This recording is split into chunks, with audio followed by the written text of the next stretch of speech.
పచ్చి కొబ్బరితో ఎంతో టేస్టీగా ఉండే ఈ కేక్ రెసిపీ అప్పటికప్పుడు చాలా ఈజీగా చేసుకోవచ్చండి. మన ఇంట్లో పచ్చి కొబ్బరి ఉన్నప్పుడల్లా ఇలా చేసుకుంటే చాలా రుచిగా, చాలా టేస్టీగా అయితే ఉంటుంది.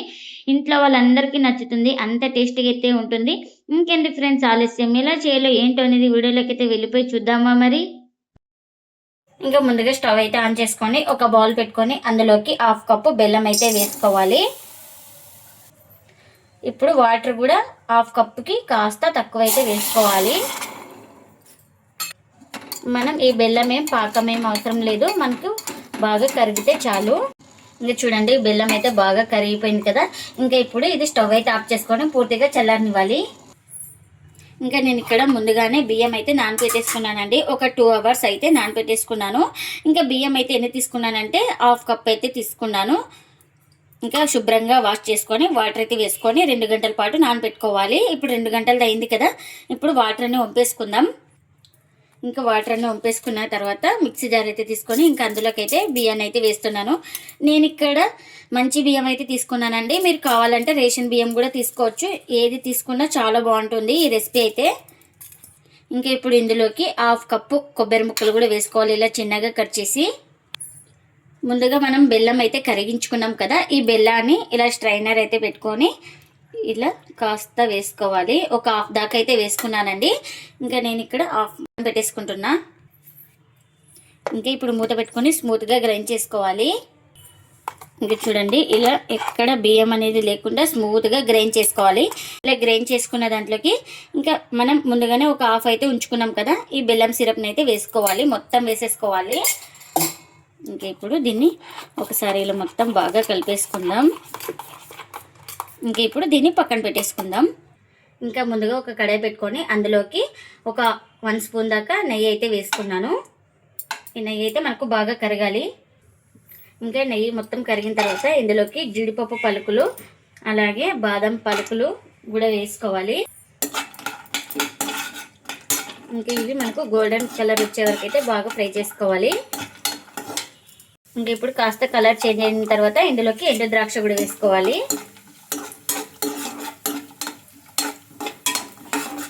బాగా ఫ్రై అయిపోయినాయి కదా, ఇంకొక ప్లేట్లోకి అయితే తీసుకుంటున్నా.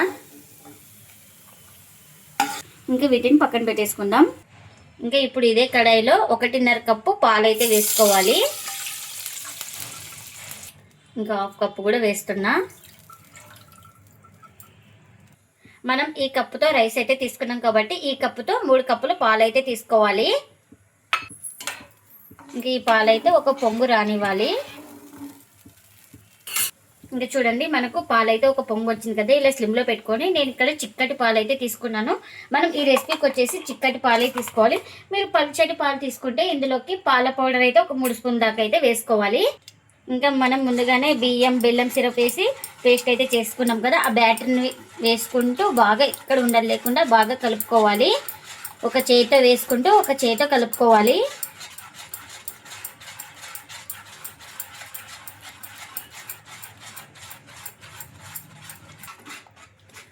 బాగా కలుపుతూ ప్యాన్కి సపరేట్ అయ్యే వరకు అయితే ఉడికించుకోవాలి, కలుపుతూనే ఉడికించుకోవాలి.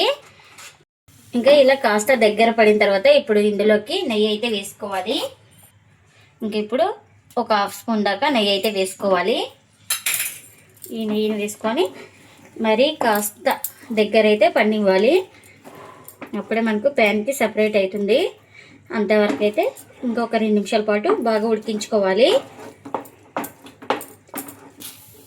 ఇంకా చూడండి ఇలా ప్యాన్కి సపరేట్ అయితే అవుతుంది కదా. ఇంకా ఇప్పుడు స్టవ్ అయితే ఆఫ్ చేస్తున్నా. ఇంకా నేను ఇక్కడ కేక్ బౌల్ అయితే తీసుకొని నెయ్యి అయితే అప్లై చేసుకున్నానండి. ఇంకా మనం ముందుగానే జీడిపప్పు బాదం అయితే ఫ్రై చేసుకున్నాం కదా, ఇంకా ఇవి డెకరేషన్ అయితే ఇలా గార్నిష్ కోసం ఇలా వేసుకోవాలి. ఇంకా మొత్తం అయితే వేసుకున్నాను. ఇంకా ఇప్పుడు ఇందులోకి ముందుగా అయితే మనం బాగా ఉడికించుకున్నాం కదా, ఇంకా ఈ మిశ్రమాన్ని అయితే వేసుకోవాలి మొత్తం ఇలా. ఇంకా మొత్తం ఇలా వేసుకొని ఇలా బాగా సెట్ చేసుకోవాలి స్పూన్ తోటి మొత్తం ఇలా. మన ఇంట్లో కేక్ బౌల్ లేకుంటే ఒక నార్మల్ స్టీల్ గిన్నెలో కూడా వేసుకోవచ్చు. ఇంకా ఇలా మొత్తం స్పూన్తో సెట్ చేసుకున్నానండి.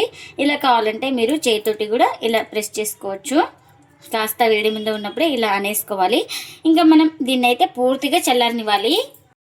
ఇంకా పూర్తిగా చల్లారిన తర్వాత అయితే చూపిస్తాను చూడండి. పూర్తిగా చల్లారిపోయింది. ఇప్పుడు ఇలా ప్లేట్ అయితే పెట్టుకొని ఇలా బ్యాక్ సైడ్ అయితే టర్న్ చేసుకోవాలి. ఇలా ఒకసారి 2 టైమ్స్ ట్యాప్ చేసి ఈజీగా ఊడొచ్చేస్తుంది. చూడండి చూడండి ఎంత కలర్ఫుల్గా ఉంది ఈ స్వీట్ అయితే. ఇంకా ఇప్పుడు ఇలా కట్ చేస్తున్నాను. చాలా బాగుంటుందండి ఈ స్వీట్ అయితే.